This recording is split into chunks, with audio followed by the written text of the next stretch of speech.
আজ বিশ্বকবি রবীন্দ্রনাথ ঠাকুরের ১৬৩তম জন্মজয়ন্তী যথাযোগ্য মর্যাদায় পালন করা হয় ছাত্র যুব ভবনে। এদিন বিশ্বকবির প্রতিকৃতিতে ফুল দিয়ে শ্রদ্ধা নিবেদন করে যুব সংগঠনের কর্মীরা। রবীন্দ্রনাথ ঠাকুরের আজ ১৬৪তম জন্মদিবস। সারা দেশ জুড়ে নানান কর্মসূচির মধ্য দিয়ে রবীন্দ্রনাথ ঠাকুরের এই জন্মদিবস পালিত হচ্ছে।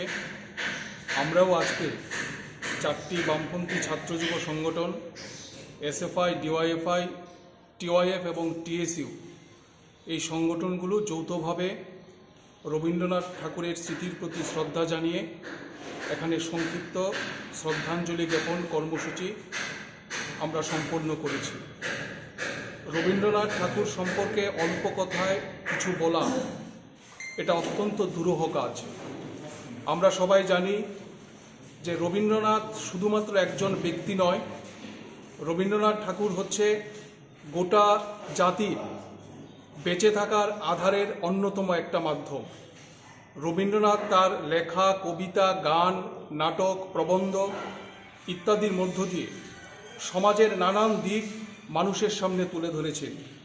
আমরা রবীন্দ্রনাথকে দেখেছি সাম্রাজ্যবাদ বিরোধী মানুষ হিসাবে, রবীন্দ্রনাথকে আমরা দেখেছি একজন স্বদেশী আন্দোলনের সৈনিক হিসাবে, রবীন্দ্রনাথকে আমরা দেখেছি প্রকৃতিপ্রেমী হিসাবে এবং রবীন্দ্রনাথকে আমরা দেখেছি একজন রোমান্টিক কবি হিসাবে। ফলে আজকে আমরা মনে করি ছাত্র যুব সংগঠনগুলো সমগ্র দেশ জুড়ে যে গভীর কালো অন্ধকার আমাদেরকে গ্রাস করতে চাইছে, এই সময়ে আমাদের সামনে লড়াইয়ের অন্যতম হাতিয়ার হতে পারে রবীন্দ্রনাথ। কারণ রবীন্দ্রনাথের লেখার মধ্য দিয়েই সাম্প্রদায়িকতার এই বিষ বাষ্পের বিরুদ্ধে বারে বারে তিনি আঘাত করবার চেষ্টা করেছেন। ফলে এই লড়াই আমরা ছাত্র যুব সংগঠনগুলো যৌথভাবে লড়তে চাই এবং এই লড়াইয়ে রবীন্দ্রনাথের কথাই আমাদের হাতিয়ার হতে পারে। চিত্ত জেতা ভয়শূন্য, উচ্চ জেতা শির। আমরা সামনের সারিতে দাঁড়িয়ে সাম্প্রদায়িকতা, ধর্মান্ধতার বিরুদ্ধে লড়াই করে একটা সুন্দর ভারতবর্ষ মানুষের সামনে প্রতিষ্ঠিত করবার যে স্বপ্ন দেখছি, এই স্বপ্নকে বাস্তবায়িত করবার অন্যতম হাতিয়ার হিসাবে রবীন্দ্রনাথের লেখা, রবীন্দ্রনাথের চিন্তা ভাবনা আমাদের হাতিয়ার।